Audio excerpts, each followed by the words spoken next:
என் மூச்சவ பேச்சவ பேசலும் அழகவ எனக்குள்ள கலக்குற ஆக்சிஜன் அளவவ யாரவ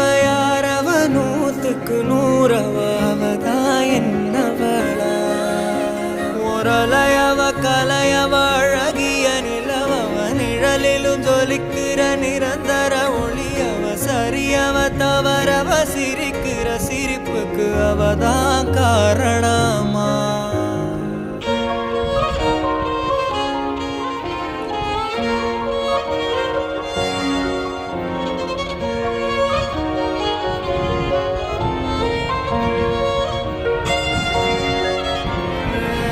மன்னனா